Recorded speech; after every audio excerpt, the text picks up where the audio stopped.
우리 진도 빨라서 혼합물 분리까지 배웠어. 과학쌤이 저희 담임인데 저희가 제일 느려요. 그리고 저희가 제일 빠르대요. 그러기도 쉽지 않은데 담임쌤은. 너네 담임 누구냐? 응? 너네 담임 누구? 도덕 정지원쌤. 정지훈 쌤 도덕? 자, 혼합물의 분리. 이거 안 쉬고 진도 쭉 빼놓고 끝내고 문제풀이만 할 거야. 오케이? 이걸 진도 다 나가는데 1시간 안 걸려. 내가 감히 예상하는데 1시간 안에 진도 다 빼버릴 겁니다. 오케이? 그러니까 빠르게 따라오셔야 돼요. 왜냐면은 우리가 앞에서 배웠던 내용들에 대한 총집합이라고 보시면 됩니다. 근데 쉬운 내용들만 넣고 있으니까 그렇게 크게 어렵진 않다는 거 우선 가볼게요. 오케이? 자, 페이지는 80페이지 혼합물의 분리 가도록 하겠습니다. 자, 우리가 이거를 먼저 하기 전에는 먼저 사전 지식부터 털어놓고 갈게. 내가 이 파트, 이 화학 파트 제일 처음 시작하면서 우리가 배우고자 하는 내용이 뭐라고 얘기했어? 물질의 특성을 이해해야 하고 그 물질의 특성들을 이용하여 물질들을 분리할 거라 그랬어. 그래서 제일 처음 먼저 배웠던 것이 혼합물과 순물질과 혼합물이었죠. 그치? 순물질은 특성이 있는 한 가지 물질로만 이루어진 물질들이었고, 혼합물은 순물질이 최소 2가지 이상들이 뭉쳐있는 것들이 혼합물이었어. 그 혼합물에서 우리가 원하는 것만 쏙쏙쏙 뽑아내는 것, 그것을 우리가 혼합물의 분리라고 이해하시면 되겠습니다. 우선 그래서 제일 처음 먼저 배울 것이 뭐냐면은 물질의 특성에 대해서 배울 거예요.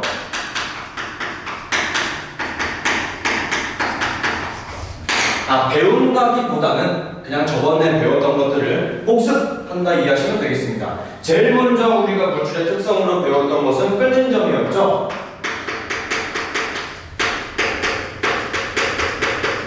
그 다음이 어는 점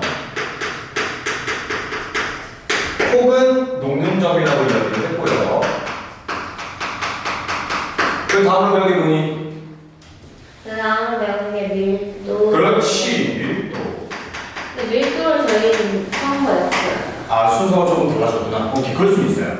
밀도. 그 다음 배웠던 것이 용해도였죠. 즉, 우리가 이렇게 끓는 점, 어는 점, 녹는 점, 밀도, 용해도 등을 물질의 특성이라고 배웠습니다. 즉, 이 물질의 특성들을 이용하여 무엇을 할 것이냐? 혼합물을 분리할 것입니다. 가볼게요. 가장 첫 번째로 혼합물을 분리하는 방법에는 무엇이 있냐면은 증류라는 게 있습니다. 자, 증류는 딱 한 가지 기억하시면 돼요. 여러 가지 단어들이 등장할 거고 예시들이 등장할 거야. 그러면 우리는 증류든 어떤 것이든 어떠한 혼합물의 분리 방법이 나오던 간에 한 가지 기억하시면 됩니다. 물질의 특성 중에서 어떤 것을 이용했구나. 자, 증류라는 것은 우리가 무엇을 활용한 것이냐면은 끓는 점 차이를 이용한 겁니다. 그럼 다음 주부터 내 영상을 봐요? 다음 주까지 와요. 다음 주까지 와요. 우리 한 파트 나왔지? 열과 우리 생활. 그거 내가 다음 주 2시간 내내 진도만 나갈 거야. 그런 식으로 할 거야.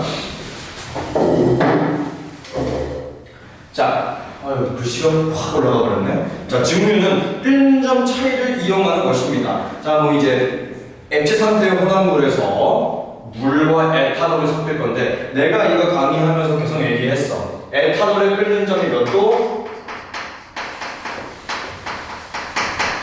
몇 도? 78도. 이거 내가 기억하라 그랬지? 자주 나오는 친구니까. 즉, 물과 끓는 점이 다르기 때문에 물을 팔팔 끓였을 때 제일 먼저 끓어가지고 기체 상태로 나오는 것은 물과 에탄올 중에 에탄올이 먼저 나올 것이에요. 그 기체들을 모아서 다시 냉각시키면은 순수한 에탄올만 모을 수 있겠지. 그 방법이 바로 증류라는 것입니다. 오케이? 네, 키포인트는 뭐냐면은 결국 끓는 점 차이를 이용하여 혼합물을 분리한다 라는 내용인데, 특히 이 증류에서는 우리가 한 가지만 기억하면 됩니다. 잘 안 나오는 친구 중에 하나인데, 끓인 쪽.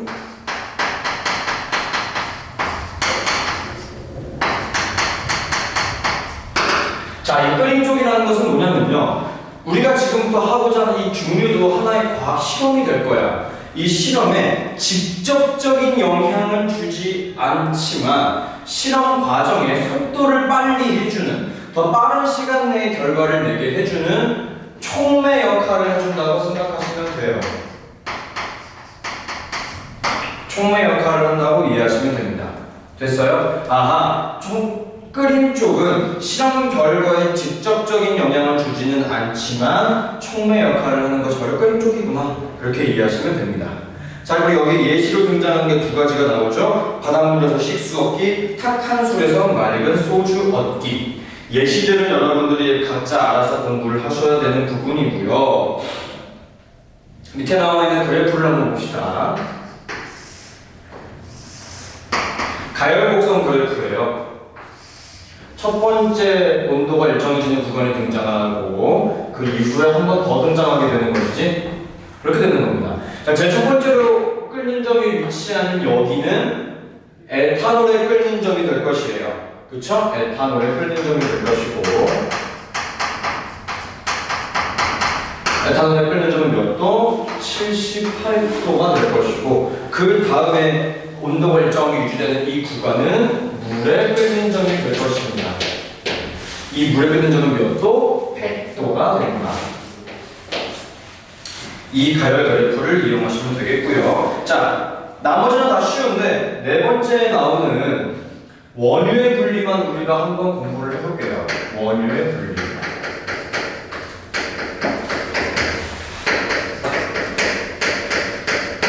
우리나라는 기름 한 방울 나오지 않는 비산유국입니다. 그럼에도 불구하고 우리나라의 정유 기술, 즉 원유라고 하는 땅속에서 바로 나오는 시큼한 기름을 정제하고 가공하는 기술력은 세계 최고라고 자부할 수 있을 정도로 꽤 대단한 기술을 갖고 있는 나라예요. 기름 나올 나지 않는 나라에서. 대단하지. 근데 그 원유를 우리가 어떻게 휘발유, 등유, 경유 그런 걸로 그냥 하잖아. 혹은 부탄가스, LPG, NG로 분리하여 하는 것도 결국은 끓는 점 차이를 이용하는 겁니다. 아시겠어요? 근데 가장 중요한 것은 저기 증유탑이 있지. 그치? 책에 보면 증유탑이라는 게 나올 거야. 증유탑. 자, 이 증유탑에서 제일 높이 있다면 위쪽은 끓는 점이 가장 낮은 물질부터 나옵니다. 뭐라고? 끓는 점이 제일 낮은 물질부터 분리가 된다. 이것이 원유에 분리되는 과정입니다. 자, 석유가스, 휘발유, 등유, 경유, 중유, 아스팔트 다 외워야 되나요? 외우는 것까지는 솔직히 말하면 잘은 모르겠고, 만약에 시험 문제가 어떻게 나오는지가 달라질 수 있기 때문에 외우는 것에 대해서는 굳이 안 해도 될 것 같지만 우리가 알아야 할 것은 이겁니다. 위쪽으로 올라갈수록 끓는 점이 낮다. 이 사실 하나는 굉장히 중요하다는 거 알아두셨으면 좋겠습니다. 됐죠? 오케이? 자, 이와 더불어서 또 하나 나오는 것이 공기의 분리도 나옵니다.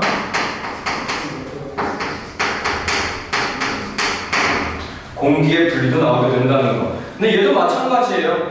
끓는 점이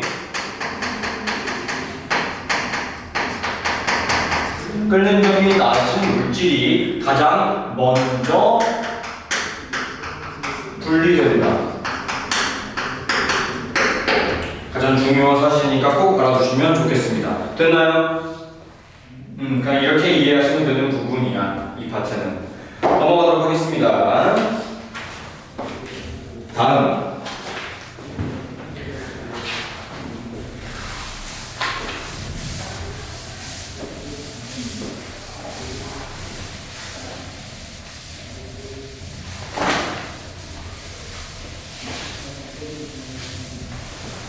그 다음으로 물질을 분류하는 것은 밀도차를 이용하여 지금부터 물질을 분류할 거야. 무슨 차이? 밀도 차이.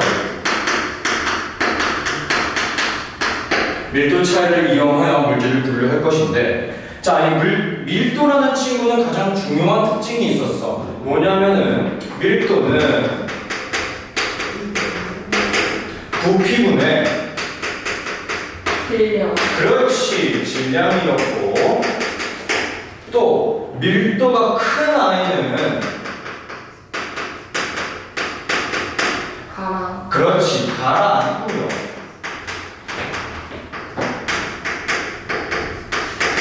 반대로 밀도가 작은 아이는 어, 위로 뜨게 되죠.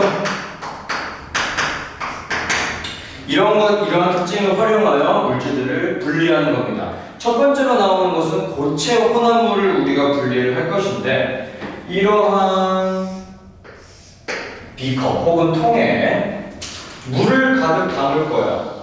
그런 다음에 물보다 밀도가 큰 아이들은 아래에 가라앉겠죠. 그러나 물보다 밀도가 큰 아이들은 위에 뜨게 될 것입니다. 이런 식으로 밀도차를 이용하여 고체 혼합물을 분리하는 것. 자, 만약에 아래에 있는 친구를 A, 위에 있는 친구를 B라고 했을 때 단순하게 밀도만 봤을 때는 누가 더 밀도가 크다고 봐야 돼? A. A. 그리고 이 사이에는 우리가 굳이 얘기하진 않았지만 물이 존재한다고 볼 수 있겠죠. 그쵸? 시험 문제에 가끔 등장하는 거니까 꼭 적어주시고 그 답이 B가 된다고 이해하시면 되겠습니다. 펜 없어? 여기 적혀있어요. 적혀있어? 액체 이렇게 보시면 되겠습니다. 자, 그래서 예시들은 꼭 몇 개 나오는 거 알아주셨으면 좋겠어요. 좋은 겹실 고르기, 신선한 달걀 고르기, 스타이로폼, 모래와 분리하는 것들. 됐죠? 자, 그 다음은 액체를 이용하여 액체를 분리하는 건데 액체는 너무 쉽습니다. 왜 액체가 쉽냐? 우리는 알고 있거든요.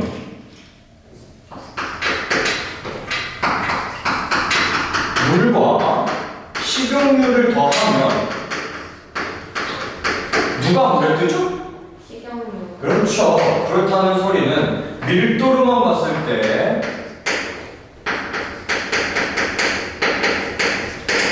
식용유가 밀도가 큽니까? 물이 밀도가 큽니까? 그렇죠. 그러면은 섞이지 않은 상태로 가만히 두게 되면은 자연스럽게 물은 아래쪽으로 가라앉을 것이고 그 위쪽으로는 식용유가 붕 뜨게 되겠죠. 그럼 아래에 있는 물을 쭉 내보내게 되면은 우리는 물과 식용유를 분리할 수 있겠지. 그렇지? 이것도 결국은 밀도차를 이용한 것이다. 자, 여기 나와 있는 물과 식용유, 간장과 참기름, 물과 에테르, 물과 사염화탄소 암기 하셔야 됩니다. 아시겠죠? 시험 문제 나오는 친구들이니까 꼭 알아주세요. 밑에 나와 있는 밀도차를 이용한 분리의 예도 나오는 친구들이니까 꼭 알아주셨으면 좋겠습니다. 그냥 이런 내용들이 다예요. 됐나? 됐지? 다음 쭉 넘어가면은 90페이지에 혼합물의 분리 두 번째 하도록 하겠습니다. 자, 여기는 원리를 설명해주고 어떠한 것들이 있는지는 여러분들이 암기하셔야 되는 부분이에요. 내가 어떻게 되는지까지 하나하나 다 설명하기 좀 까다로울 거니까.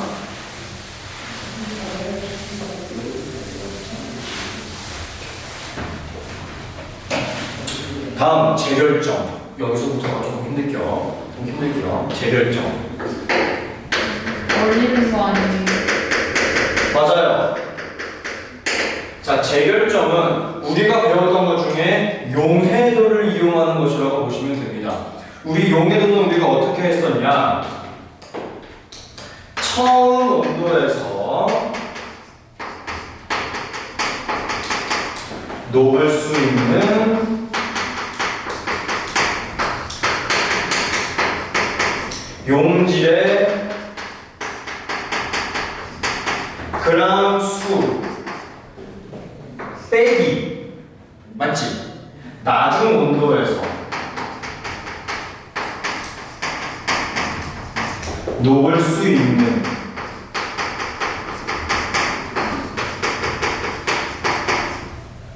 용질의 그람 수다, 용해도 차이를 구해서 석출이라는 것을 우리 공부를 했었죠. 그래서 우리가 석출이라는 것을 배울 때는 주로 뭐를 가지고 지지고 볶고 했느냐? 온도를 차이를 뒀었어. 무슨 소리냐? 주로 냉각시켰죠. 냉각시켰다는 내용이야. 즉 결국 이게 뭐였어? 석출이었어. 석출이었단 말이지. 석출을 우리가 하는 방법은 무조건 냉각만 시켰어. 냉각. 그러나 용해도라는 것의 기준점을 우리가 다시 한번 듣고 가야 됩니다. 용해도라는 것은 용매 몇 그램? 100g의 기준이었어. 근데 이 재결정에서는 조금 짜증나는 게 뭐냐면 물의 양도 변화시켜요. 용매의 양도 변화시킨다는 소리야. 즉 재결정 같은 경우는 용매 변화도 시키고요. 저 생각했는데 용해도 총금 아니에요?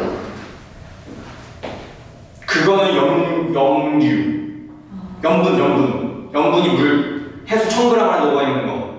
그냥 저거 얼리고 증발시키고 그냥 맞아. 두 개. 맞아. 이렇게 된다는 소리야. 즉 쉽게 바꿔주면 그 내용입니다. 얼리고 증발시킨다. 재결정이죠. 우리 서해바다 쪽으로 가게 되면 염전이 나옵니다. 염전이라고 보시면 돼요. 어떻게 해야지? 계속 햇빛 쫙쫙 때려박게 하면서 바닷물 증발시키게 되면 소금만 남게 되잖아. 여기도 연준이. 아 그래? 그렇구나. 이게 재결정에 대한 내용이라고 보시면 돼요. 물을 증발시키는 것. 하지만 여기서는 물의 양 석출에서는 물의 양 가만히 둔 상태에서 온도만 낮춰가지고 더 이상 녹지 못하는 것을 바로 석출이라고 했다면, 재결정에서는 얼린 다음에 증발시키는 것이 바로 재결정이라고 보시면 되겠습니다. 엄밀히 차이점이 존재하죠. 이거 더 어려워요. 근데 소금물이랑 얼리면 소금물이 얼려지죠? 아니죠. 소금은 남고 물만 얼겠죠. 아. 왜? 빙하 같은 경우는 거기 없잖아. 빙하는 담으렸어. 빙하는 담스. 배웠지? 네. 그런 겁니다. 자, 그래서 옆에 그 밑에 나오는 거 순수한 질산탄력의 분리 보시게 되면은 나오게 되는 거겠죠. 두 가지 물질을 섞은다고 보시면 돼요. 재결정과 석출은 확실히 엄밀히 조금씩 문제 스타일이 달라요. 갑자기 물에 한 50g을 줍니다. 그럼 어떻게 해야 되겠어? 결국 물 100g을 바꿔야 되겠지. 왜? 지금 우리 눈에 보이는 그래프는 물 100g의 기준으로 녹이고 있는 것이기 때문에 이 그래프를 맞추기 위해서는 곱하기 1을 해줘야 된다는 소리야. 물 50g이라면. 혹은 25g이라면 물 100g을 맞춰줘야 되겠지? 이렇게 생각하시면 되겠습니다. 됐죠? 자, 그 마지막으로 나오는 것이 뭐냐면은 크로마토그래피. 얘 같은 경우는 녹는 거는 용해도를 차이를 두는 거예요. 마찬가지로 용해도를 차이를 두는 것인데 조금 느낌이 달라요. 크로마토그래피.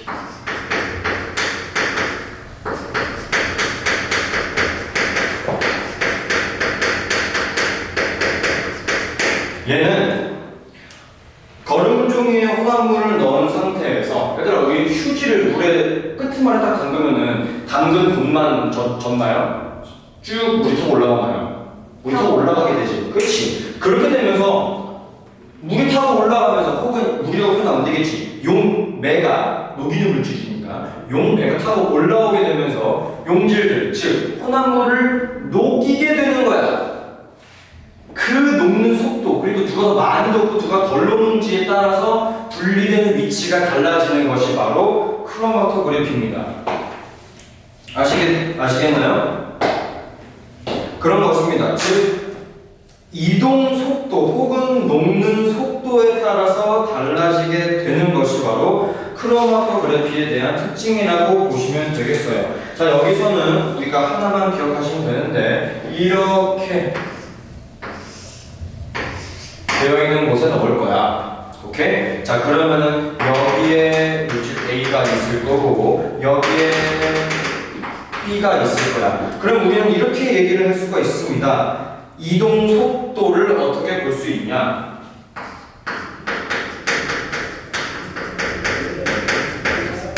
누가 더 빠른 거냐면은 B가 더 빠르다고 볼 수 있는 겁니다. 왜?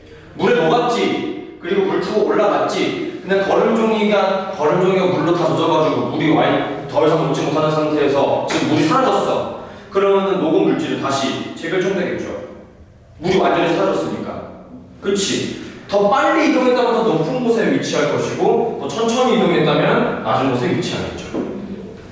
오케이? 이 차이를 이용한 것이 바로 크로마토그래피다.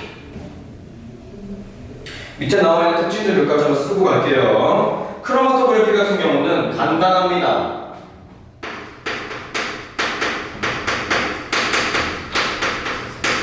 쉬워요. 또한 굉장히 빠릅니다. 그리고 가장 중요한 것이 아주 적은 양이 있어도 실험이 가능하다.